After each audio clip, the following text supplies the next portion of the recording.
Hello.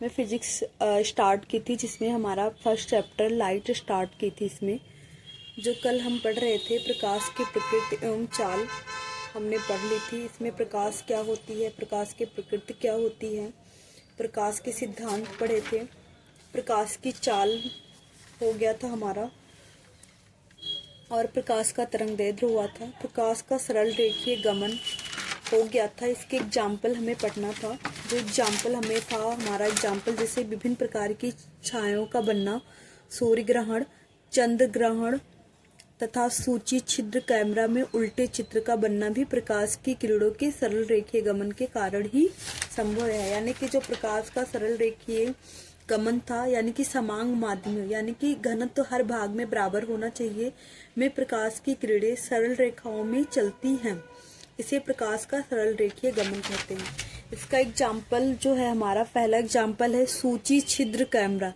Pin hole camera. यानी कि इसमें लकड़ी का बना एक आयताकार बॉक्स होता है जिसकी भीतरी दीवारें काले रंग से रंगी होती है। सामने वाली दीवार के ठीक मध्य में सुई की नोक के बराबर एक छिद्र रहता है। पीछे वाली दीवार घिसे शीशे अथवा पीछे वाली दीवार जो है घिसे शीशे अथवा तेल लगी कागज की बनी होती है। जब हम कैमरे के सामने कोई वस्तु रखते हैं तो इस वस्तु का उल्टा प्रतिबिंब कैमरे के पीछे वाली दीवार पर बनता है। यानी कि जब हम कैमरे के सामने कोई वस्तु रखते हैं तो इस वस्तु का उल्टा प्रतिबिंब कैमरे के पीछे वाली दीवार पर बनता है। वस्तु के ऊपरी भाग से निकलने वाली किरणें सीधी रेखा में चलकर पीछे वाली दीवार के निचले भाग में आती है।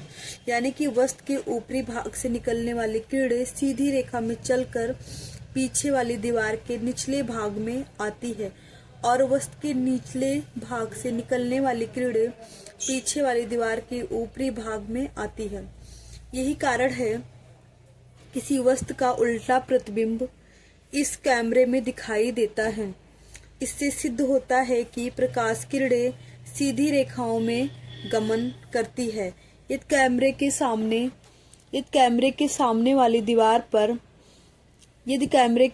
वाली दीवार पर एक से अधिक छिद्र कर दिया जाए तो पीछे वाली दीवार पर छिद्रों की संख्या के बराबर ही प्रतिबिंबों की संख्या होगी। यानी जो हमारा इमेज बनेगा वो छिद्रों की संख्या के बराबर। अगर हम एक छिद्र किए हैं तो एक ही प्रतिबिंब हमारा बनेगा। अगर हम उसमें कई छिद्र यानी कई होल किए हैं तो उसमें उस संख्या के बराबर, उस छिद्रों की संख्या के बराबर प्रतिबिंब बनेगा। यदि अनेक छिद्रों के बदले एक ही बड़ा छिद्र कर दिया जाए तब भी उसी तरह का प्रतिबिंब बनेगा, क्योंकि बड़े छिद्र को हम छोटे छिद्रों का समूह मान सकते हैं।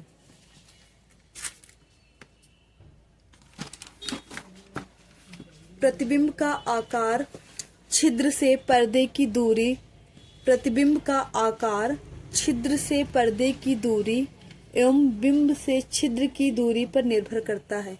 ये जो हमारा आवर्धन होता है, प्रतिबिंब की ऊंचाई या बिंब की ऊंचाई इक्वल टू छिद्र से प्रतिबिंब की दूरी या बटे छिद्र से बिंब की दूरी इक्वल टू आवर्धन होता है। बड़े आवर्धन के लिए छिद्र से बिंब की दूरी कम होनी चाहिए। यदि पर्दे की जगह एक फोटोग्राफिक प्लेट लगा दिया जाए तो इससे बहुत ही संतोषजनक प्राप्त किए जा सकते हैं। यानी कि बहुत ही संतोषजनक बिंब प्रतिबिंब प्राप्त किए जा सकते हैं। जैसे ये हमारा एक लकड़ी का गुटका है, इसमें एक होल कर रखा है हमने, और यहाँ पे वस्तु या प्रतिबिंब, ये वस्तु रखी हुई है, बिंब रखी हुई है। जो हमने पढ़ा था, वस्तु के ऊपरी भाग से निकलने वाली किरणें सीधी रेखा में चलकर पीछे वाली दीवार के निचले भाग में आती है, और वस्तु के नीचे भाग से चलने वाली किरणें पीछे वाली दीवार पर ऊपरी भाग पर आती है। तो इसलिए हमें ये उल्टा प्रतिबिंब दिखाई देता है। अब हमारा दूसरा एग्जाम्पल तो था प्रछाया या उपछाया।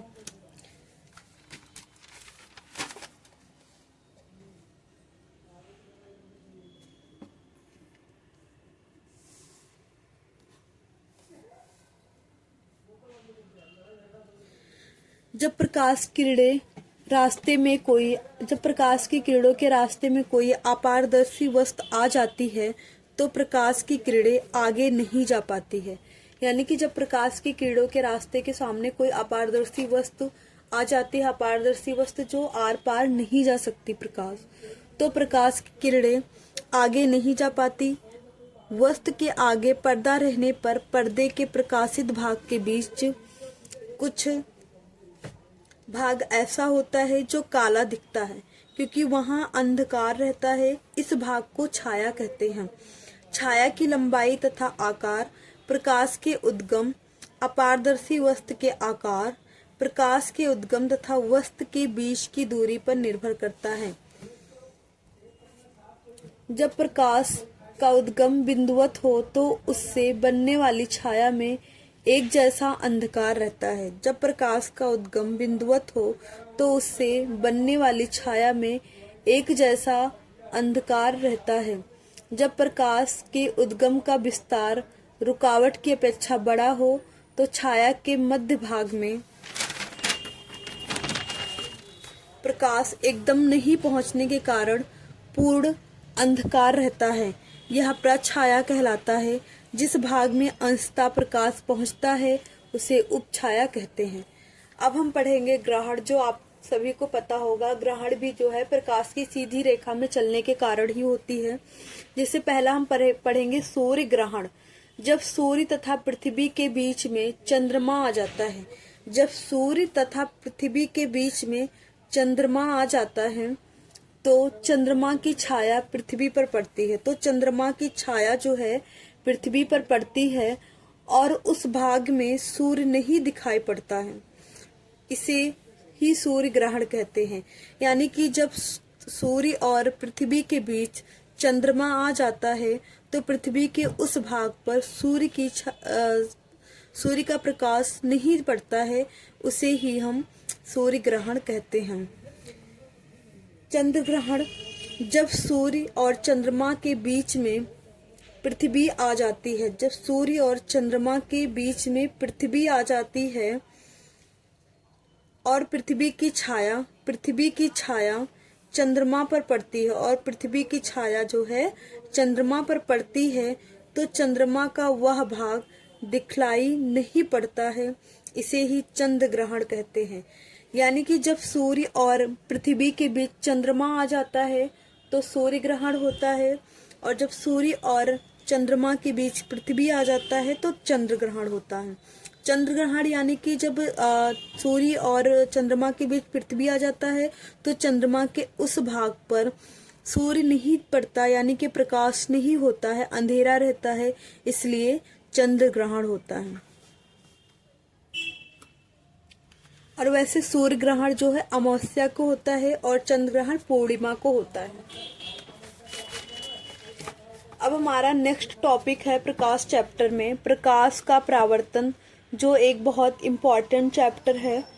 इसमें हम दर्पण पढ़ेंगे, अवतल दर्पण, उत्तल दर्पण, समतल दर्पण पढ़ेंगे। प्रकाश का परावर्तन जो है दर्पण में ही होता है और प्रकाश का अपवर्तन जो है लेंस में होता है।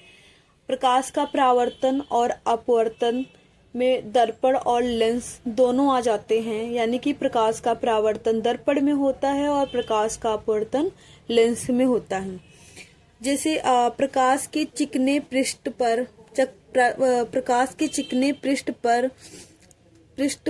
टकराकर वापस लौटने की घटना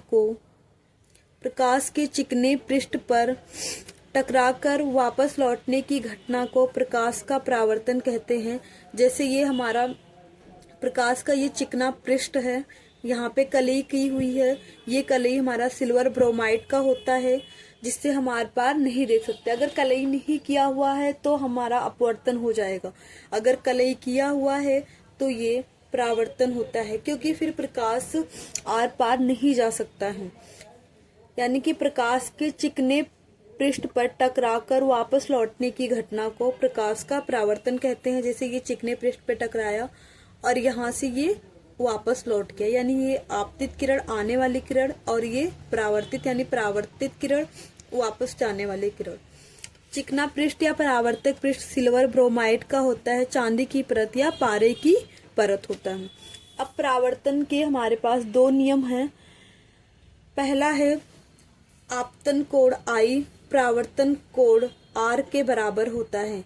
ये जो हमारा प्रकाश का आपतित किरण है और ये हमारा अभिलंब है और ये हमारा परावर्तक पृष्ठ है। जब हमें कोई आपतित किरण आ रही है और अभिलंब ये इसको हम बोलेंगे, यहाँ पे जो बिंदु है इसको आपतन बिंदु बोलेंगे। ये आपतन बिंदु से होकर परावर्तित होती है, तो जो हमारा आपतित किरण और अभिलंब के बीच जो कोण बनता है उसको बोलेंगे परावर्तन कोण, और जो अभिलंब और परावर्तित किरण के बीच जो कोण बनता है उसको बोलेंगे परावर्तन कोण। परावर्तन कोण, इस कोण I और कोण R बराबर होते हैं, यानी कि आपतन कोण I और परावर्तन कोण R के बराबर होता है। आपतित किरण, ये हमारा आपतित किरण है। आपतन बिंदु, ये बिंदु जो है हमारा आपतन बिंदु है। और परावर्तित किरण यानी कि जो परावर्तित होकर वापस जा रही है उसे हम परावर्तित किरण बोलेंगे। किरण एक ही समतल में होते हैं, ये तीनों जो है एक ही समतल में एक ही तल में होते हैं। कोण I = कोण R। इससे हमारे दो टाइप के न्यूमेरिकल बनेंगे, दो टाइप के क्वेश्चंस बनेंगे इसमें। जैसे हमें पता है कि ये जो हमारा परावर्तक पृष्ठ है इसके और अभिलंब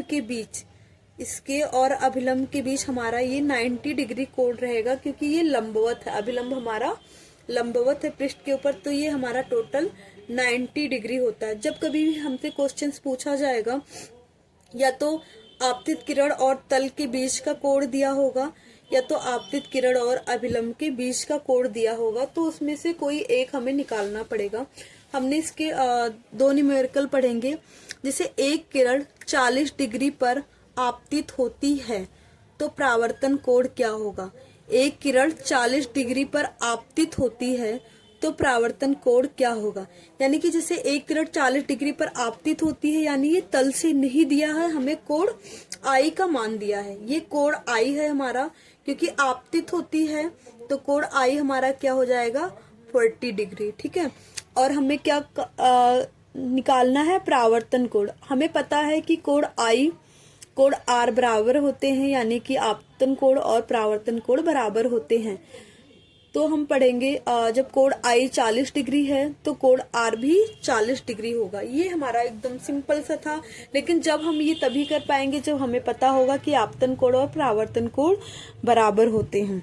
हमारा नेक्स्ट क्वेश्चन है, एक किरण तल के साथ, यानी कि ये किरण जो है तल के साथ 35 डिग्री का कोण बनाती है, 35 डिग्री का कोण बनाती है, तो परावर्तन कोण क्या होगा। यानी हमारा आपतित किरण और जो परावर्तक पृष्ठ है उसके बीच का कोण हमें दिया हुआ है और कोण R निकालना है। यानी कि हमें कोण I भी और कोण R दोनों नहीं पता है। अगर हम कोण I ज्ञात कर लेंगे तो कोण R भी आ जाएगा।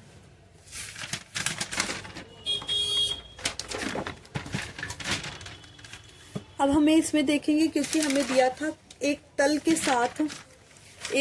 साथ 35 डिग्री का कोण बनाती है। एक किरण एक तल के साथ 35 डिग्री का कोण बनाती है। एक तल हो गया, ये हमारा परावर्तक पृष्ठ हो गया।